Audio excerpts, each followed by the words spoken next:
You are listening to the Creative Talks podcast, presented by the Architectural Authority magazine. One of the biggest satisfactions that we have is that I communicated with the owners. And then the first thing they told me is like how much they loved the house because the breezes and how it works. And it's perfect now that they're working at home, both of them. This is a house that's going to be studied in the future because it has so many things that are incredibly achieved. It was more not in the sustainability sense, but it was more about authenticity. That was what we were looking for. And a lot of people focuses on just the aesthetics of the place and the interiors and bringing the higher end materials when in simplicity there's so much beauty. And you prove it with this house. It is just about how much passion you want to put and how much strength you want to have, and the team that all of you guys are aligned to pursue that dream and to change what has been established. And I think that that's incredible, and he's a huge inspiration for me. This video is brought to you by the Stones & More Group, a leading wholesale distributor with over 2 decades providing top-quality porcelain, ceramic, slabs, mosaics, panels, and building materials, crafted to transform any space. Welcome to a very special episode of Creative Talks, where today innovation meets impact and design meets responsibility. We're exploring a powerful new chapter in architectural recognition, the launch of the RIVA Prize for Excellence in Sustainable Design, a bold initiative by RIVA Spain in partnership with AIA Miami. This prize isn't just a celebration of beautiful buildings, it's about rewarding architecture that responds to the climate crisis with creativity, craftsmanship, and care. I'm thrilled to be joined by 2 inspiring voices. First, Borja Iglesias, CEO of RIVA Spain, co-founder of the RIVA Prize, visionary who turned a family legacy in wood into a global commitment to quality and sustainability.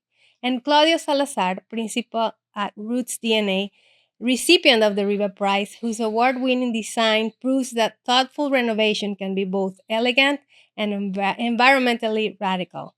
Together, we'll unpack this prize, what it takes to win it, why design and sustainability is the future of our cities, our homes, and our planet. So let's dive in. Welcome. Thank you. Thank you for being here. I'm super excited. And before we talk about that amazing prize and everything that happened for you to win it and your initiative, I really want to get to know your brand and your firm. So let's take a few minutes to do that. You want to go Absolutely. first? Mm-hmm. Yes. I'm the principal at RooTSDNA Architecture, LLC. What we always hear is what does the firm mean? What is the name? Where does the name come from?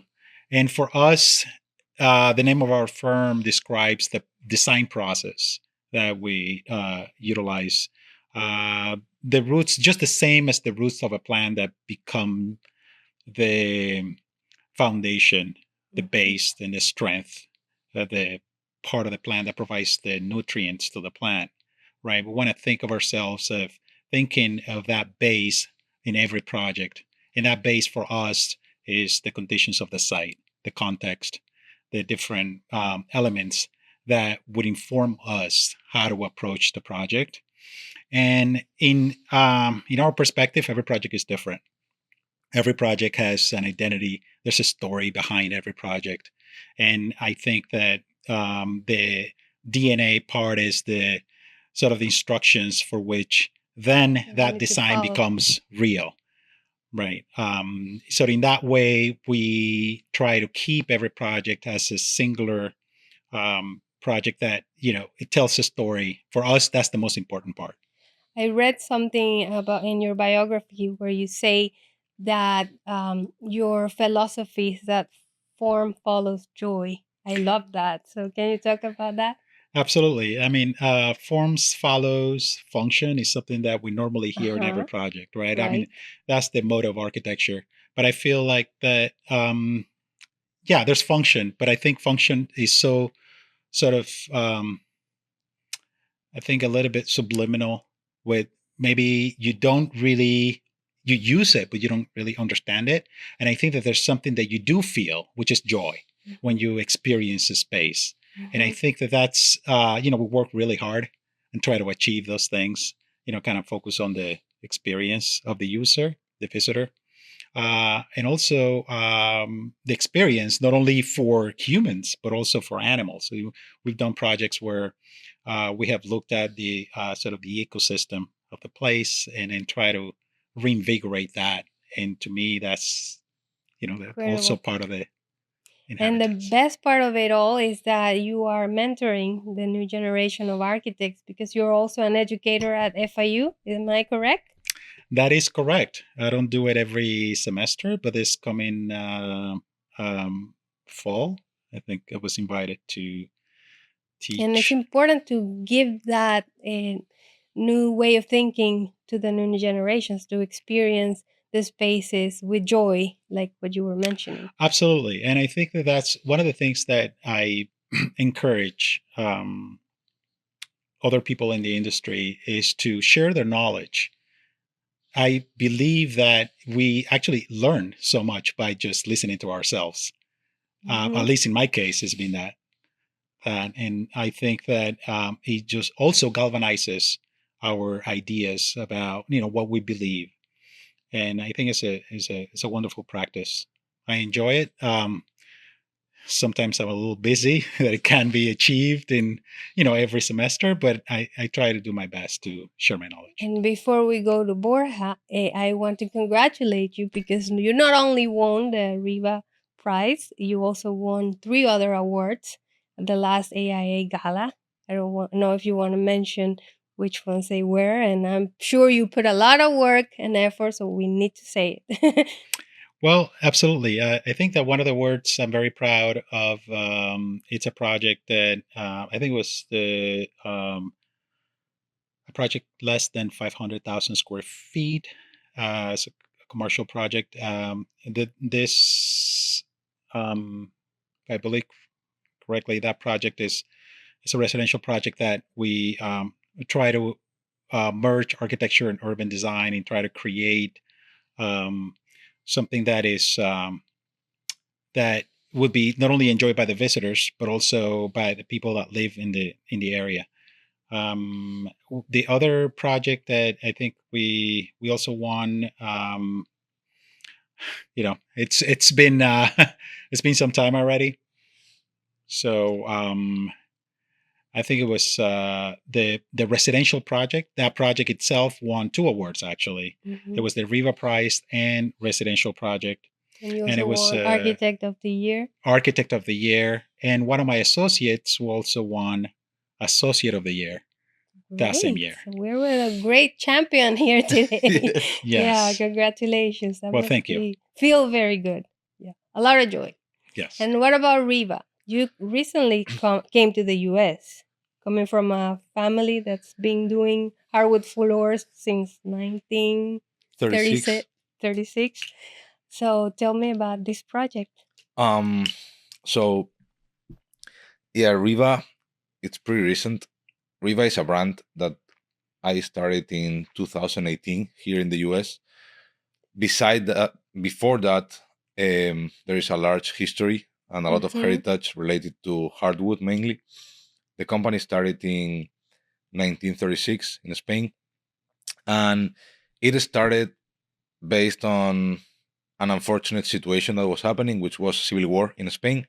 So there was a lot of scarcity, and due to this scarcity, my great grandparents had a bakery, and the best customer of the bakery was a sawmill that my great grandparents will produce bread for all the employees in the sawmill.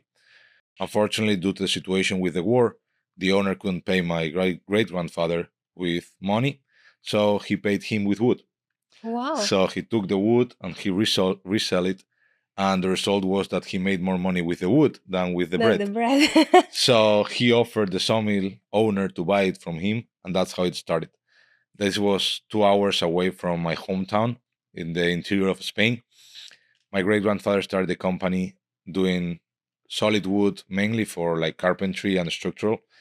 And over the years, my grandfather took over, and when he was like 50 something, he passed away, and my uncle and my dad took over the company. My dad was very involved since early ages because my grandfather was very afraid of flying. So my dad would fly when he was 15, 16 years old to Africa Wow. to supervise the wood. No way. Yeah, and the stories are literally like crazy. Like he would see like pygmies, the tribes that will basically kill you and kidnap you. You can make a movie about this. No, it's incredible. We will ship, well, he will ship full boats from Africa to Spain, and they will open the boat and the containers, and there would be like crocodiles, monkeys, and all kind of Wow. animals inside, because they would bring the actual logs, the whole tree. So after that, my father had the opportunity of purchasing a factory that would make doors, and he said, "Why don't we save a little bit of wood?" And because back in the days, the wood was solid, meaning the whole piece of wood that you would see on a floor was made of very high quality wood that takes a lot of time, a hardwood that takes a lot of time to grow. So he started thinking on how to save material to be more sustainable. volume. Yeah, and be able to produce way more. So he decided to put a small thin layer on top of a plywood and start to produce engineered hardwood floors. He was the second manufacturer in the world to do it. Wow. And back then, he was bringing a lot of the wood from America, from Nashville. And now we take it for granted. Yes. Imagine how these things happen. It was crazy. Or come to life. Yeah. Uh-huh. And you never thought of working for the company, I read. Never. No. I was 18 years old. I went to Madrid to study college, and I was a very bad student. I studied mechanical engineer, and I started to play poker.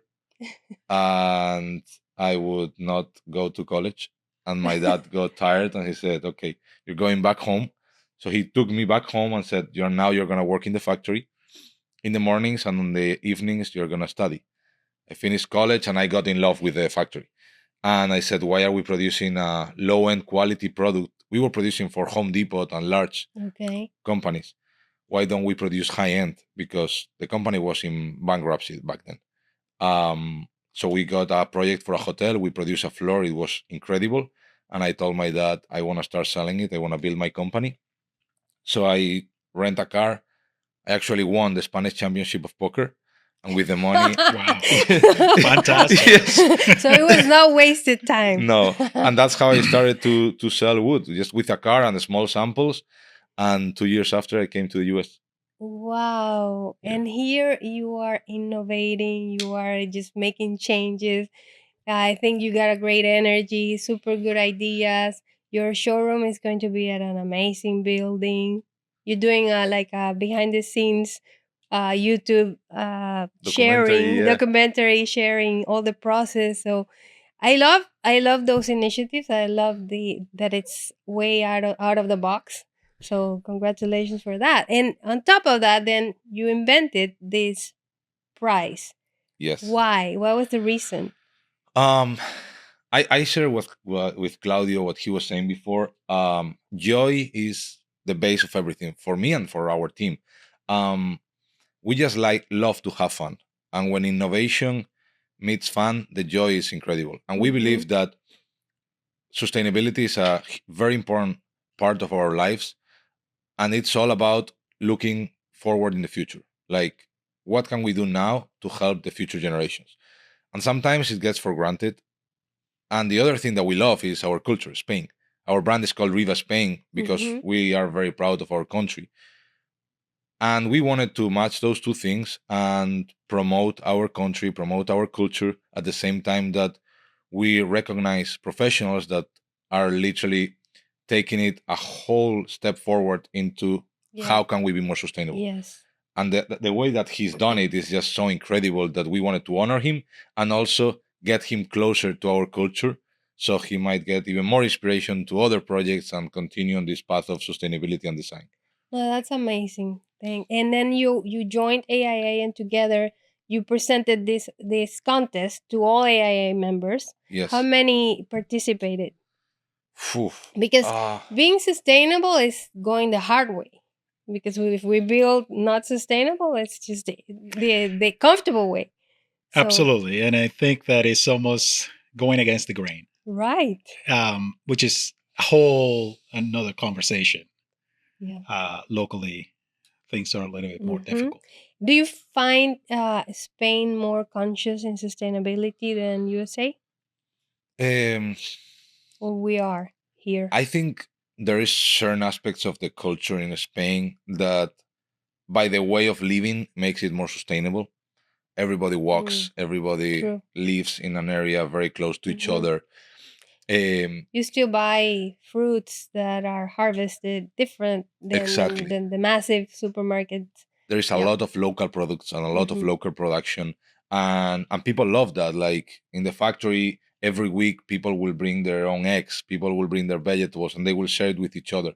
I feel that part of the culture, I see it more present in Spain than here. Mhm. Although here I see more communication about it, more consciousness, and I see the younger generations talking Yeah. way more about it. A lot more. So yeah, I A saw lot a more of shift. education Yeah, yeah. also. So tell me about how we were at the question how many participants you had in the contest.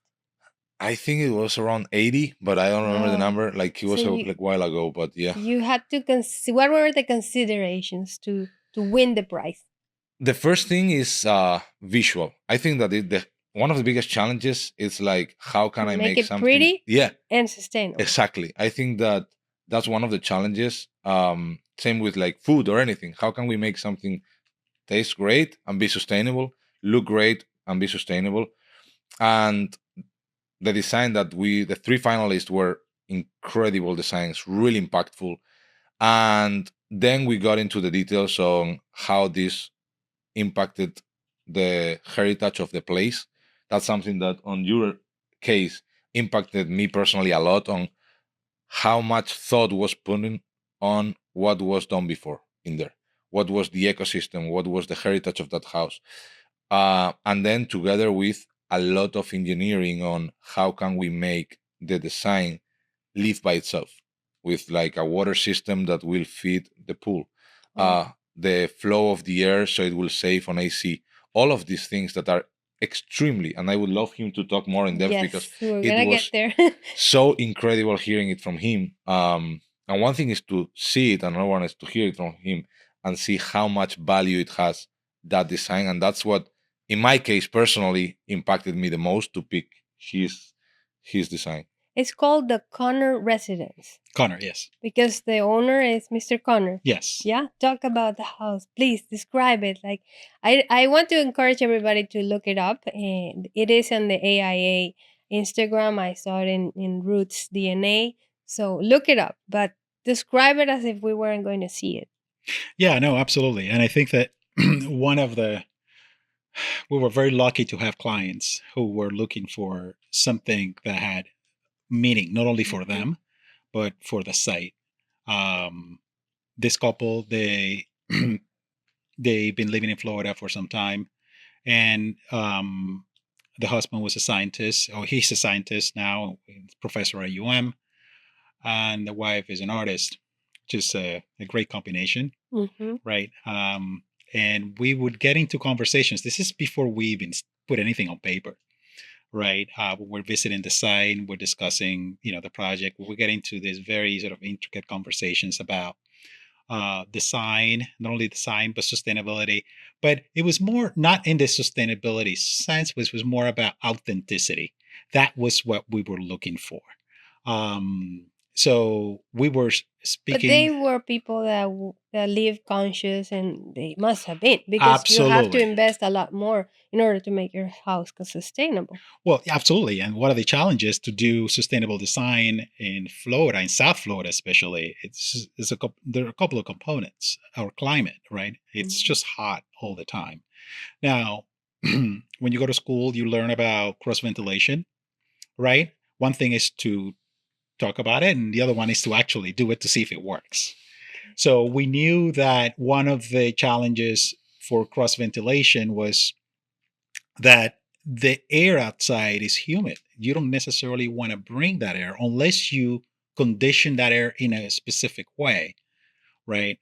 And that's where we started thinking, okay, how can we, starting there with the passive techniques, for which for us is the best way to approach sustainable design, orientation, cross ventilation, things that are simple to do before we enter with we implement the technology, is to how do we adapt the house in such a way, or orient the house in such a way that would receive this Wow. breezes, condition that breeze in a natural manner, and then also create a constant circulation of air in the house.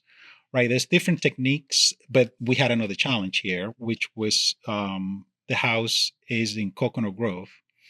And Coconut Grove is this district in the city of Miami that they are it's very wooded. They have wonderful sort of ecosystem, so almost like a micro ecosystem within the city of Miami that is being preserved for many years.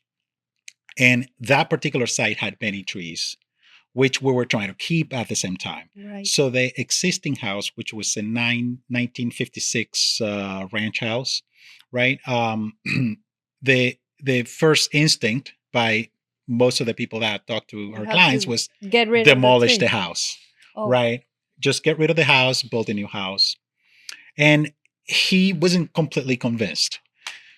So we thought, okay, well, how do we implement the structure of the existing house, at the same time create another structure that would help us cool the existing piece, right? Get above the canopy of the trees in order to be able to harvest the solar energy with photovoltaic panels. And at the same time, do we have an opportunity here to do something with the rainwater that he's receiving on the site? Because the site was situated in such a way that the rainwater would just collect in front of his yard. And it wasn't, it would create a little bit of a runoff. So we thought, okay, well, maybe we can combine all of these components into one single solution. Obviously, after 20 or 40 iterations, we in multiple this became conversations. Like a personal challenge, I think. Because well, here's where I feel we're very lucky that we have clients, not only this one, but other clients that are willing to go through this process, right? Because and they find it exciting. Not everybody is interested in going through a lot of research, test, trial, error, just to get their house Absolutely. And it is a journey that is actually it's interesting because you find roadblocks everywhere you go. As you know, this industry is largely dominated by construction professionals and contractors who their first instinct would say, no, why are you doing this? Mr. Client, you're losing time. Your architect is doing something that is completely outside, so it's we're used to that. So, but I think for it. Yeah, exactly. Well, we plan as much as we can for it, right?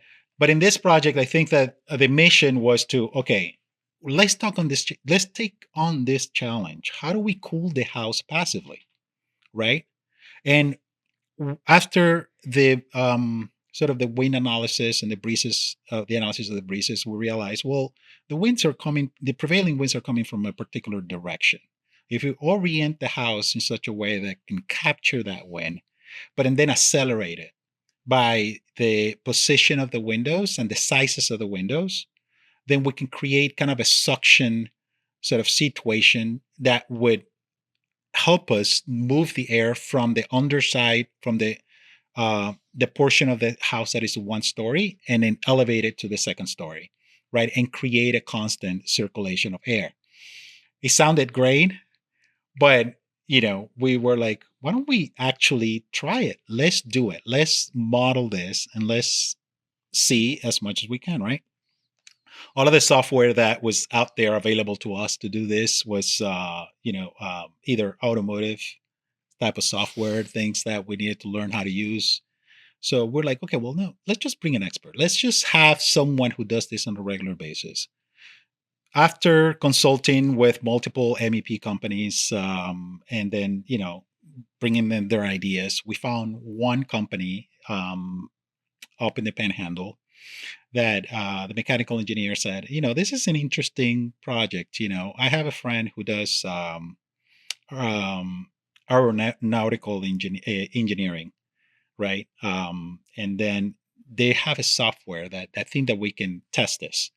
So we modeled the entire house. We normally use BIM in our projects, so they had a model already they can work with, and we tested the idea. We made some changes. I mean, after several months, we're like, okay, this is the perfect design. I think that this could work.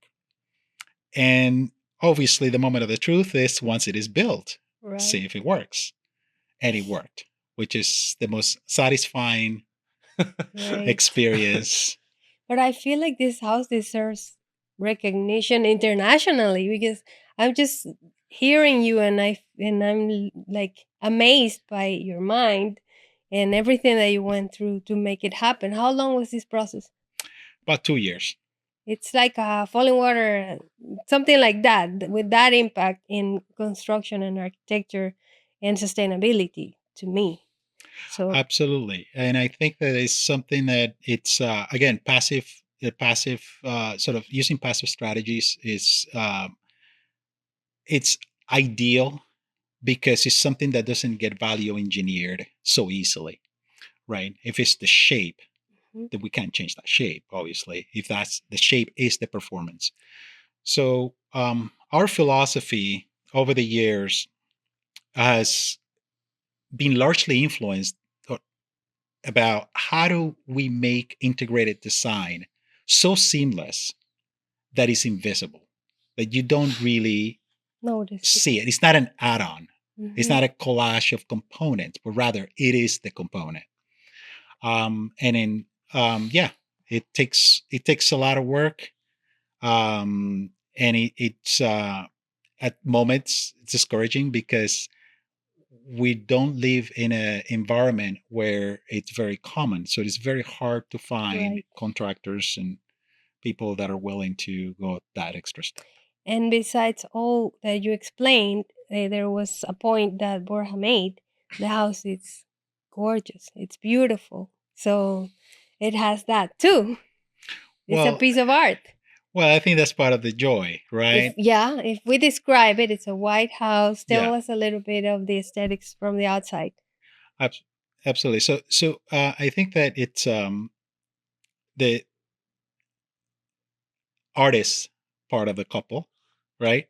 Oh, she had an influence in that? Well, she wanted a statement, right? I think that it's for us, well, it's like, well, this other component, right, that we need to also think about. And the house is, in our view, we try to make it as simple as possible, but it has an integrity on every sort of element, has its function, right? But it also serves as an element that it'll tell the story about who lives there, who's there. For example, when you enter the facade, the first facade, the front facade, when you enter the house, is a tall volume.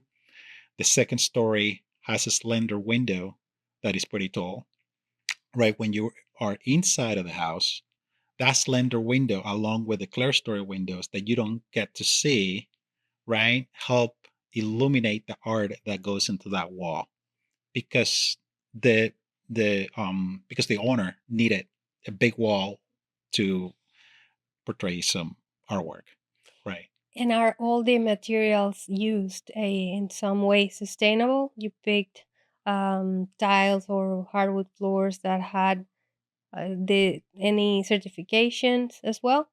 Was that important? Yes, that was extremely important. Unfortunately, this house, and I didn't know Borges at that time. We didn't know back then. We didn't know each other yet. Absolutely. But the goal in this project was to install materials that could be outdoor materials, that could be installed outside, right? And the point of that is that the owners wanted a house that would be open most of the year. The whole idea of the cross ventilation and maintaining the house with a constant breeze was because they kind of loved that idea. When we started the project, we present to them what a vernacular Florida home was, right? Which made a lot of sense, right? The house with the porches and the tall ceilings, the tall roof, and there was sort of a constant circulation before air conditioning. So yeah, that was one of the challenges. Why don't we try to do that, right? Why don't we try to Use bring those materials. ideas? So, but when you do that, then you have to use materials that are okay, that would be okay, would Mhm. withstand the harshest sort of type of environment. Although I was telling Borja this a little bit during the ceremony, is that one of the biggest satisfactions that we have is that I communicated with the owners during the pandemic because, it's trying to communicate with all my clients, make sure everybody was okay. And then the first thing they told me is like how much they loved the house That's great. because the breezes and how it works. And it's perfect now that they're working at home, both of them. Wow. Right. So that must feel great for you. Exactly. And I'm sure, and I am feeling that this is a house that's going to be studied in the future because it has so many things that are incredibly achieved. So we're making history. Thank you. I feel 100%. honored. No, 100%. He is. I wanted to ask you, you created something with both reach and heart. What did you hope architects would take away from this challenge beyond just the award? I want this to serve as like inspiration and encouragement for other people to embrace sustainable design. And I think that also having Claudio as a voice to share all of this that he's sharing, like Mhm. me listening to him is like he was designing a Formula One car, like for real, like all the thought behind every single detail and making it the best house in this case or car in the other possible. It has so much thought behind it, and for me, it's extremely inspiring. For me, and we were talking about it, like how challenging it is to create something different and custom, or we live in a world where everything is supposed to be mass production and cut cost. And a lot of people focuses on just the aesthetics of the place and the interiors and bringing the higher end materials when in simplicity there's so much beauty. And you prove it with this house. Yeah, and I think that that's our main purpose, to put voice to it and also like inspire inspire others to do the same and do not. I always talk about barriers, like how you you decide in front of which barrier you want to sit down. So you have a lot of barriers, and in his case, you have the first barrier, which is, do I have to keep the design and the heritage of this house in consideration for my design? Yes or no? The easiest way is to sit down in front of this barrier and say, I'm not gonna hit it. I don't want to bring this wall down. But then you have people like him that takes a Yeah. hammer and he Mhm. keeps pushing and then throws it down. And the next one is, do I want to make it sustainable? Do I want to make the airflow of help the house refrigerate? The next one is the water. The next one is the energy consumption. All of these are walls that you have It takes in a lot front of of you. courage. Mhm. And we have the same when we design any product, where like, do we want to produce something that's going to be very profitable, easy to produce, okay quality, or do we want to do something that's going to lead the industry, that is going to be bold, that is going to be different, that is going to take a lot of thought behind it, and we have to go to Spain, we have to go to the forest, we have to do all of these things. And I feel that it is just about how much passion you want to put and how much strength you want to have, and the team that all of you guys are aligned to pursue that dream and to change what has been established. And I think that that's incredible, and he's a huge inspiration for me. Yeah, and I'm sure Thank you. for a lot for a lot of architects out there. Yeah. How long did the whole process take from concept to reality? in in in our projects. No, in that project. Oh, in this particular. project, yeah, it took a while. So from concept to reality, I would say about 3 years, Well, three and a that's half years. not bad That's not bad. for a house so thought. Yeah, because that's normal in Miami's construction. Yeah, it is. It Mhm. is. And the part that I think we have no control over is the permitting process, because that could also throw a wrench into the Right. entire operation. Tell me a little bit about that. Well, Do we have that's an another amicable conversation which way of going to being sustainable in the permit side, or no? Well, I think that they are the codes are written in a way to well, in the city of Miami, what is called Miami 21. It's a form-based code, and I think it's one of the best in that sense. That is just kind of trying to create environments that work for people. So in that sense, it's good. But in generally, all zoning codes or building codes are done in such a way that to minimize risk, right, and also provide, I would say, it was some sort of a provided template for which projects are done and without having too much room to do something different, right? Because then everybody will be asking for those things. What I'm referring to is in this particular project, we asked for what is called a Class 2 special permit. It's not a variance, but a way to do something different or orient the house or push the house a little bit closer to the street, which I believe it actually makes a lot of sense because that invigorates that So the street. process might be a little longer than usual. And what we try to do, and we did it for a reason, because we were trying to preserve all of the trees on the site.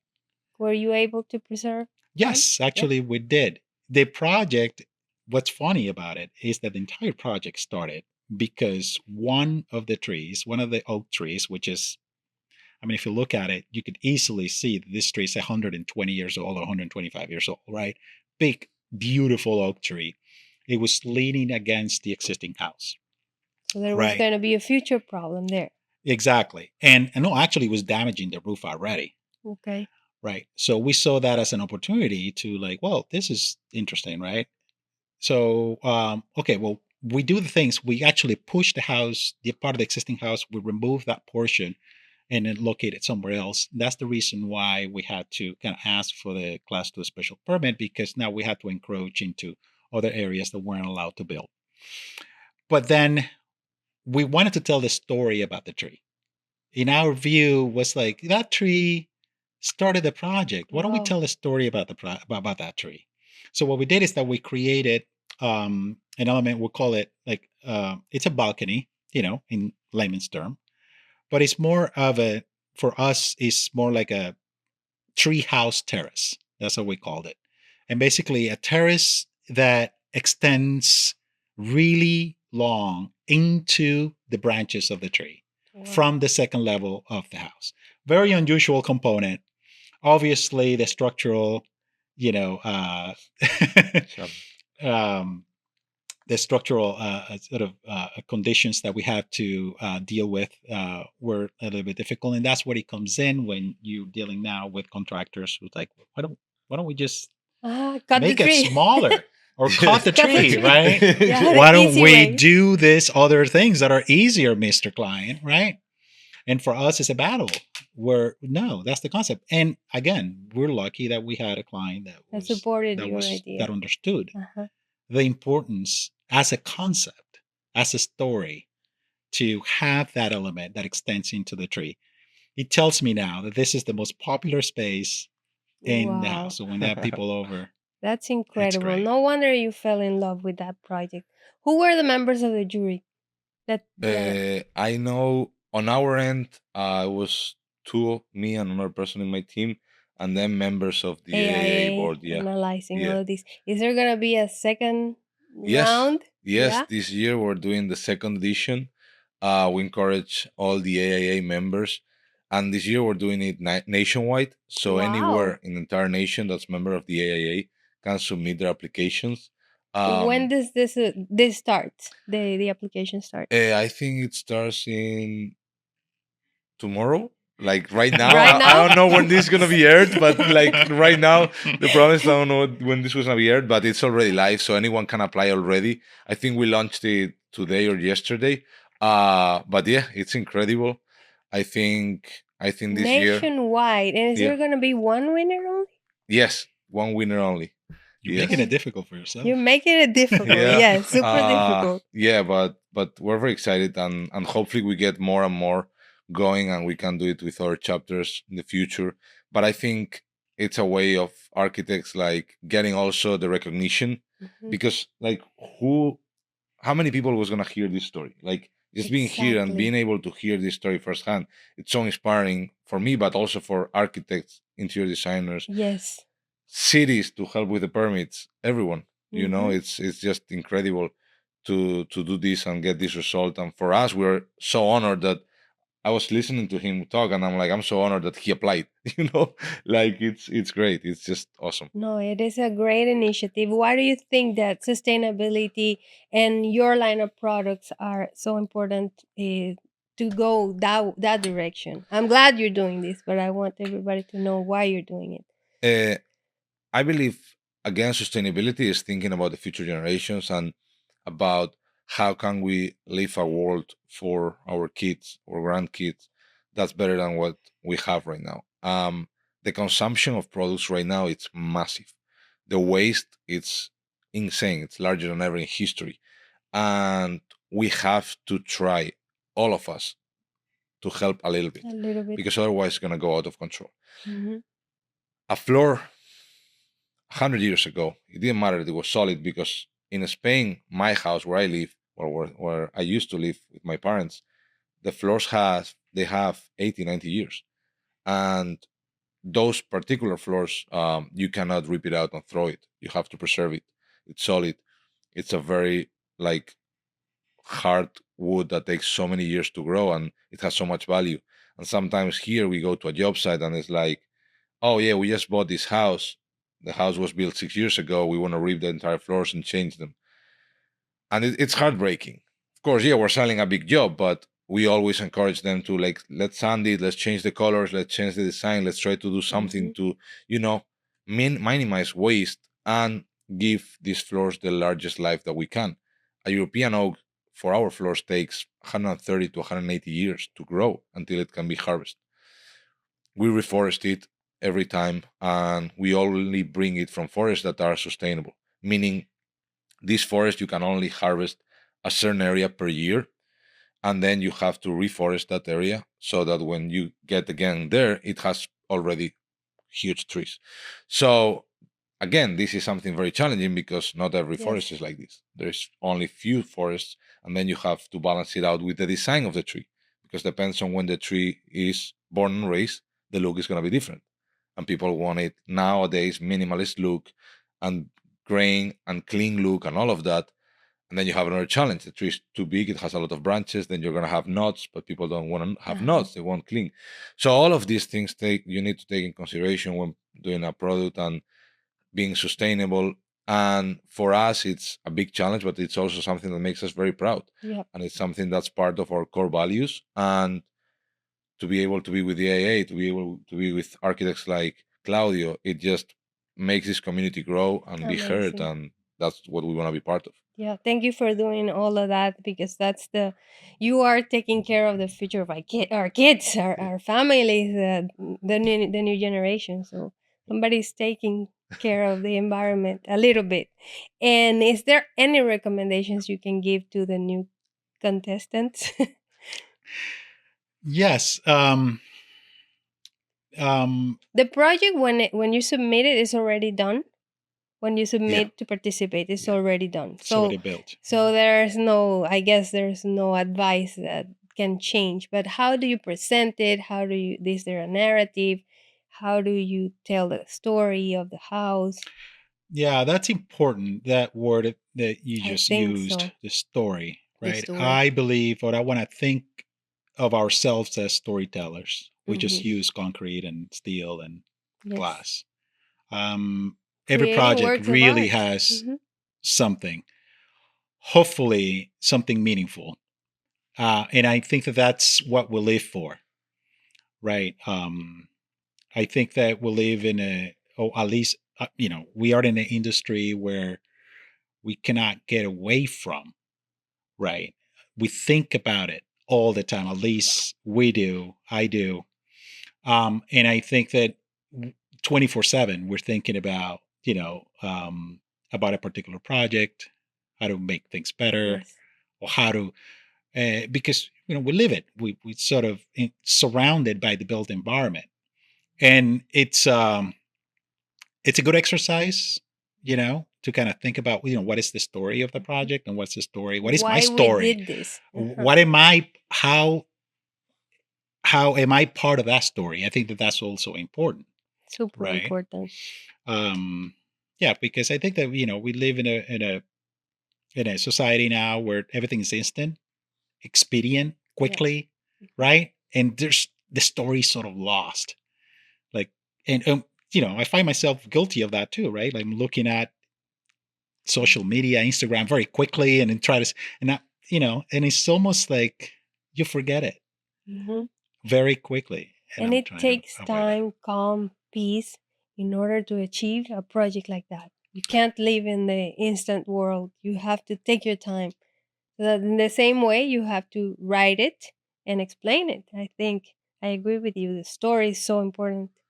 Absolutely. And that's been an exercise that we try to get better at, is that you also have to bring some level of efficiency, right? Because at the end of the day, You can't you be romantic all the you time. can be romantic And live forever. out of that. Yeah. And in fact, yeah, we're currently working on a project where we feel like, okay, we have spent a lot of time designing multiple iterations, It's but I time to get the believe, final drawings. yeah, well, what I think is like sometimes there are projects that require that level of attention, right? Every project requires attention, but there's some that I think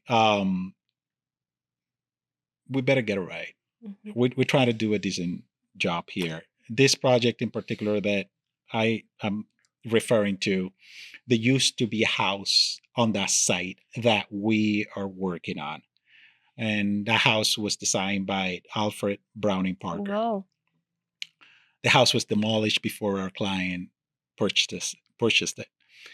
So now the neighbors are disappointed, of course, but at the same time, reluctantly looking forward a new house By because Claudio, they're by Claudio thinking, Salazar. well, what they're thinking is it's going to be another white block, one of those that are appearing everywhere in right. Miami is going to come here now, Yeah. right?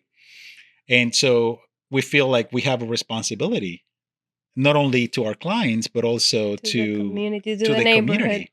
Yeah.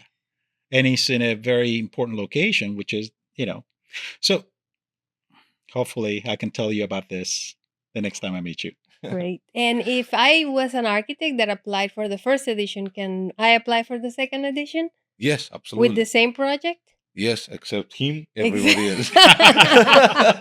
Of course. Yes. So they can try again. They can try again They for can sure. try Yeah, again. yeah, That's 100%. great. Yeah. Now let's go to the fun part of the contest. What was the prize? A trip to Spain, right? The prize was a trip to Spain. Did you go already? I'm a little bit embarrassed to say that I'm going next month. Why? I waited some time, Uh-huh. but I'm excited. My family's excited. We've been waiting for the right moment to go. And we're going to be going, next month on the 24th, I think. And we're spending 3 weeks there.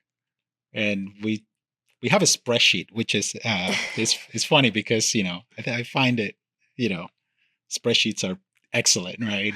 You put formulas there, how long it takes from here to there. Well, now you can get the help of ChatGPT for the spreadsheet. Oh yeah, absolutely. Absolutely. And it's so we have it all figured out. Now, that sounds great, but I like the element of surprise too. Okay. So that's just kind of like an overall guide.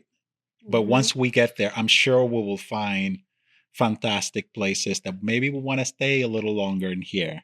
Are you going Right. to the factory or is it too far? Well, I'm going to Madrid, and we're also going to Barcelona. We have not discussed Where is the that yet. factory? The factory is in Vigo. It's in Galicia. It's in the northwest. It's a little bit far. Far. Of course, he's welcome and invited. But the whole purpose is for him to like get inspiration, enjoy, and get fulfilled with the culture.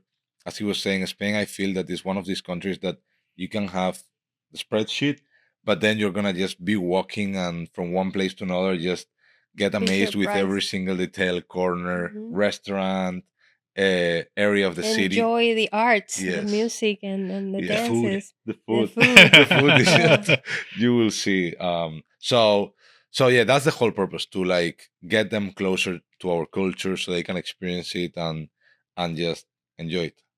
Well, thank you very much. Time's up. Incredible.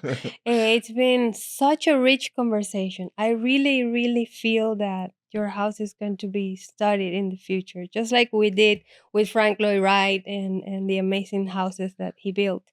Thank you. It's an Eh, honor to hear that from you. Thank you for coming to the Creative Talks podcast to share this, for the initiatives that RIVA Spain is doing for the architect community.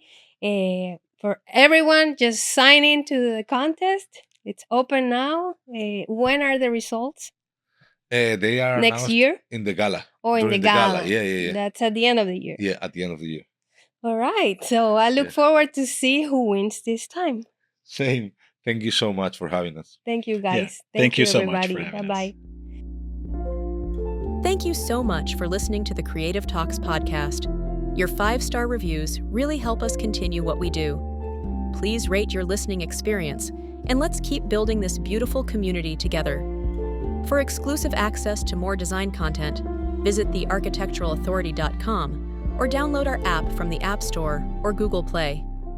Until next time, take care and keep creating.